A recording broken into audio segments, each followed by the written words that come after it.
Hi folks! Hi! Hi! It's You Had to Ask, the show where I answer your questions, and the first question this week comes from Sarah Schelsing, or Sarah S. Helsing. I apologize if I have fucked up the pronunciation of your handle there, Sarah. Who asks, what's the difference in your mind between tolerance and respect? I think tolerance does not imply approval. And I think respect implies that you approve. I mean, obviously, how can you respect something if you don't approve of it?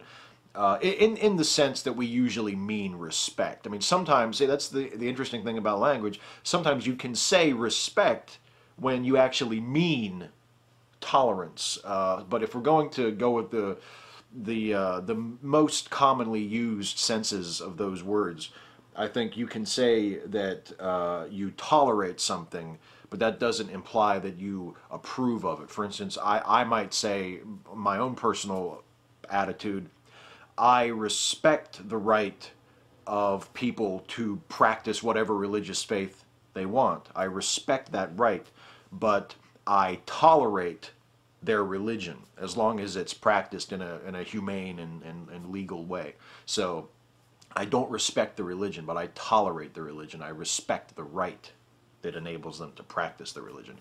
So that's the big difference to me. Firefly4F4, what are your thoughts on MMA/UFC? If you're a fan, can you give some examples of your favorite fighters and matches?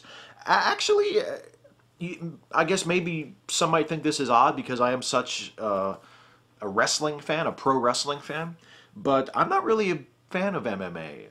I'll watch it if someone else is watching it. Like if I'm, if I get invited to a party and they're watching like a UFC show or something, I'm perfectly happy to watch it, and I can enjoy it. I can get something out of it, I feel like, but it's nothing that I seek out on my own to watch, and it's nothing that I'm really all that familiar with. I vastly prefer professional wrestling, and maybe that's just because I've been a wrestling fan since I was very young, and I've just sort of grown up with it, and MMA is relatively recent compared to that, and it's like I already had something in that spot. Jim the Pleb, Steve, have you considered have done any stand-up comedy? Oh God, no. No. I have such respect for stand-up comedians. You have no idea. I think they are some of a good stand-up comedian. A good stand-up comedian is, to me, just the epitome of a great performer.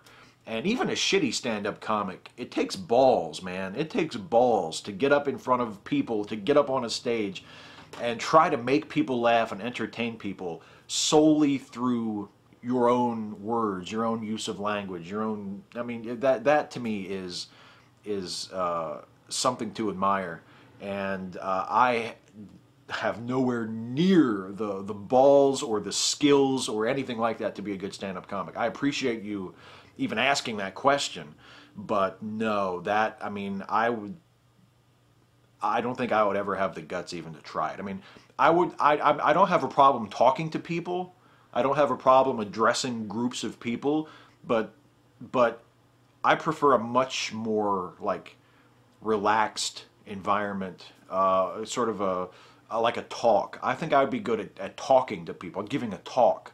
But when you are a stand-up comic and you're like in a club and there's the expectation that you're going to be funny, ooh, man. No. I admire those who do, but do not count me among them. Matt Icarus, what do you think of the Slender Man myth?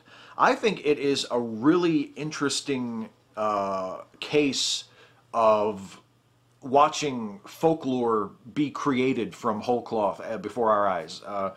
The Slender Man thing, for those of you who don't know, was basically made up on a message board a few years ago. I think it was a Photoshop contest or something, and it has sprouted since then into this full-blown myth with fictional roots dating back, centuries, and in Europe and in Germany and Ireland and all this stuff. And it's really cool because if you don't know that it's fake going in, it really seems authentic. It's really well done.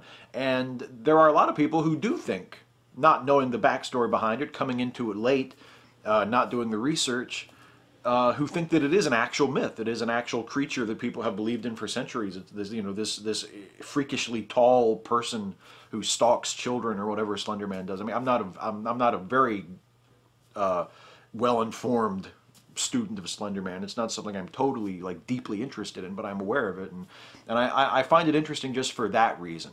It's a great example of how quickly things like that can just get made up, frankly, just made the fuck up and be accepted as mythology, as something other than a made-up story. It's really cool. It's really interesting, and I like it for that, and it's useful in conversations with religious people for that reason. You could bring up Slender Man as an example of how quickly stories like that can take on a life of their own, even when it's well known and well understood by people with all the information that this is a completely made up phenomenon. You can use that as a great example when you talk about things like the mythology of Jesus, for instance. Legion 1A asks, I prefer Captain Jean-Luc Picard over Captain James T. Kirk. What do you think? If I have to choose between Picard and Kirk, I'll choose Kirk. And actually, I did a series of videos earlier this year about those those difficult nerd choices that people often impose on themselves or argue about, Kirk versus Picard, or Superman versus Spider-Man, or whatever. Marvel versus DC, and they're the sadistic choice videos. I wound up doing 5 of them, and it's me in front of a white background being tormented by this unseen captor and forced to make these impossible choices. And I thought it turned out pretty funny. And one of the first ones I did, actually, I think the very first one I did was Captain Kirk or Captain Picard, and I had some fun with how difficult that choice is for people. But if I have to choose, I choose Captain Kirk, as I did in that video. I believe I ultimately chose Captain Kirk in that video, and that's that's the choice I would actually make in real life too. Here's another question in a similar vein. MST3K, Joel or Mike? Who is your favorite of your robot friends, and what is your favorite episode? And that's Boar's Head Bill, my buddy Doc Gregory. This was another one that I did a sadistic choice video about, Joel or Mike, and this is a tough one, because I'm an MST3K fan since I was probably 13 years old. And I would probably go with Mike, but it's tough because I love Joel too. And the thing about MST3K that is so, awesome to me, one of the many things, is that even though the show is so totally fake and reminds you of how fake it is over and over again, there is still this incredible verisimilitude about the show. You really, and I think it's because you're sitting and you're watching the movie with these people, and they feel like real people to you. Joel doesn't feel like, the actor, the creator of the show, the writer who is performing. He feels like he's really a guy living on this satellite, forced to watch these movies. Mike feels like he's really a guy trapped in space watching these movies, even though and the show repeatedly tells you during the show that it's fake, that it's a fake show. It is constantly reminding you of its artificiality. It still feels real in the moment because you spend so much time with these characters. And so it's tough. You think of them as real people. At least I do. You can't help it. And I would go Mike, but it's tough. It's tough. My favorite robot friend, Tom Servo. Crow is great and all, especially when Trace Ballou is doing his voice. Nothing against Bill Corbett, but I just prefer Trace. But yeah, Tom Servo is it. Tom Servo is my favorite. I love Tom Servo. And my favorite episode, The Amazing Colossal Man, which was the first episode of the show I ever saw. Cousin Evil, here's a challenge for you. Pick the best performance of an actor in the worst film. That is a challenge, Cousin Evil, and that's a great question. One that I saw very recently that jumps out right away is Thomas Haden Church in this fucking terrible, terrible, terrible movie called All About Steve. If you haven't seen this movie, don't see this movie. It's absolute garbage. There's not a single reason to watch it at all. It's just a horrible, terribly miscalculated, awkward, completely unfunny, failed comedy centering around Sandra Bullock, who gives a horrible performance in a really horrible movie. utter garbage. But Thomas Haden Church, playing this sort of arrogant TV reporter, actually is pretty damn good. And it's not the script, because the script is dog shit. But he is somehow able to pull from nothing a really funny character and a really funny performance. That, to me, was one of the most impressive instances of what you're asking about here, Cousin Evil, because there's literally nothing for him to work with. I mean, there is nothing in this movie that is any good at all, except for Thomas Haden Church's performance, and he conjures it out of thin air. It's really amazing. It's not worth seeing the movie, though. Just take my word for it. If you haven't seen All About Steve, don't fucking see that movie. It's awful. It is an hour and a half of your life that you will just despair at never being able to get back. Don't watch it. Freed Fenrir, I will keep asking this question. What is your opinion on furries? Please just answer this one. My friend wants me to get you to answer, so can you please answer? Well, tell your friend that I have no opinion on furries, because I do not care. I think the only, I mean, I guess, what, the animated Disney Robin Hood, does that count as like a furry thing? Because they're people, but they're animals? I mean, that was alright, I guess. It's not really, and it's not within 1,000 miles of anything, of my favorite of anything, but, yeah, furries are something that I just don't think about, because I don't care. You know, ooh, they're people, but they're animals. Ooh, they're furry, aren't they cute? I really don't care. It's not my thing. So tell your friend that. It's not my thing. Sarcleolist asks, do you have an opinion on Akira Kurosawa as a director? Yes, I love Akira Kurosawa. Ikiru is one of my very favorite films ever. I mean, Ikiru is like top 3 movie for me. I fucking love that movie. It is so beautiful. And I mean, Seven Samurai is great. Yojimbo and Sanjuro are great. Akira Kurosawa is amazing. Kurosawa is absolutely top shelf for me. And as long as we're talking about legendary Japanese directors, Otsu is great too. I love Tokyo Story. Tokyo Story is just a heartbreaking movie. And someone else asks, for some reason, I don't know how or why or for what reason, but someone else asked me about Orson Welles, and I deleted it from my list of questions to answer, but I just remembered it because of the Kurosawa question. I love Orson Welles too. Orson Welles is, again, like top shelf for me, especially as an actor, because he acted more than he was able to direct. But man, he directed one of the greatest films ever, Citizen Kane, one of the great artistic statements in early 1940s sort of Hollywood, and you know, an incredibly influential film in terms of its look and its storytelling techniques. And Orson Welles. Oh, Orson Welles. Wildwood Claire 1, here's a question. You mentioned that Birth of a Nation was technically proficient but morally reprehensible. Have you ever seen Yud Seuss, and what did you think of it as a film, ignoring the reprehensible content, if possible? And I'm sure I don't need to tell very many people watching this, but if you're not watching Coffee with Claire, you're really missing out. Claire gave me a shout out on Coffee with Claire and got me a shit load of new subscribers. Some of you are probably watching my stuff because you saw Claire give me a shout out, and I will forever be grateful to you, Claire, for that. And not that I don't appreciate the other people who've given me shout outs, but I'm talking to Claire right now, so just chill out, okay?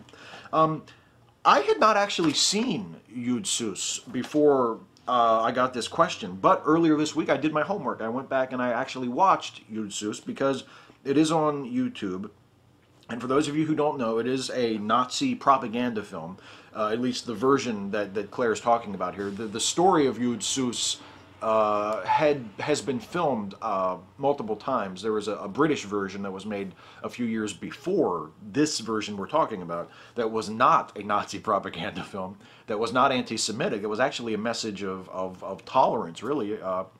But then the same story was taken under the supervision of Joseph Goebbels in Nazi Germany and was made into an anti-Semitic propaganda film, also called Yud Seuss, which translates into English as the Jew Seuss, Seuss being the guy's name. And I watched it, and I have to say, I don't think that it really warrants any comparison with Birth of a Nation in terms of its its technical accomplishment or its importance as a film, anything like that. Really an ugly little movie, and there's really no reason to see it. I mean, Birth of a Nation I can see watching again, and I'm sure I will watch it again at some point, because Birth of a Nation has things to recommend it, has reasons for you to try to overlook how reprehensible its content is. And Yud Sus, even though it is a very competently made film and well acted, it's not good enough in that area for me to overlook the ugliness of its content. There's really no reason for me to ever watch it again. Whereas Birth of a Nation is important enough and accomplished enough in areas divorced from the content that I can see watching Birth of a Nation again. I wouldn't want to sit through Yud Sus again. I just don't think it's that great of a movie. It's a competent movie, but that's not enough to overcome how awful its message and its content is. Radical Bacon, what do you think of feminism? Do you think it's still needed? Yeah. Yeah, I do think it's still needed. There are issues that we continue to struggle with today in the United States that remind me, if I ever think otherwise, that feminism is still very much a needed movement. Women in combat, people are talking about. I can't believe we're still talking about whether or not we should let women have, you know, equal access to combat roles in the military. That boggles my mind. The contraception thing that we've gone through the last year through this election cycle, whether or not birth control should be covered by medical insurance. I mean, to me, these are no-brainers. It's unfathomable to me that we would still be fighting about these things in the year 2012 in the most advanced nation on the face of the earth. And yet we are. So clearly feminism is still very, very much needed, and a very important movement, and still very important work to be done. Hey, that was the last question this week, and the shout out this week, because, you know, I love doing shout outs. They allow me to give back to people that I don't know and don't really care about. Shout out this week is to Jason with a D, and he's someone I do actually care about. He's a really good guy and does a great job on his channel. He does Opinion-Ville, the videos with the puppets, and very close to my heart as someone who also makes videos using inanimate objects as characters. And the Opinion-Ville videos are just outstanding. He's really funny, a great religious and political commentator. And if by chance you have not subscribed to Jason, Jason with a D, then you definitely need to go check out his channel, because it is absolutely awesome, and you need to be watching that shit. So, that's it for this week. I will be back to do this again next week to answer more of your questions, but of course, and I'm not going to yell this week. I'm sorry about last week, throwing a little rage fit there. I didn't mean that. It just came out of me. So I'm not going to do that this week. I'm going to speak to you like a gentle father, and I'm going to just say that, you know, guys, I can't make these You Had to Ask videos unless you ask. You do have to ask. That is what the title means, and I love the questions you have all asked, and I want you to keep asking questions. That's why I say this to you at the end of every video, because I want you to keep asking questions. Ask me a question about anything, and I'll answer it. I promise I'll try to answer it, unless it's a stupid question. Don't ask stupid questions. I'm not going to answer stupid questions, unless it's a stupid question that I can answer in an amusing and funny way. And who decides what's amusing and funny, you may be wondering? Well, I do, because it's my video. So ask a question, please, and I will answer it if I decide to answer it. But I can't even have that choice to make unless you ask the question. So what I'm basically saying is, long story short, ask me a question, please, about anything, and I will answer it. That's it. I will see you next time. Have a good week.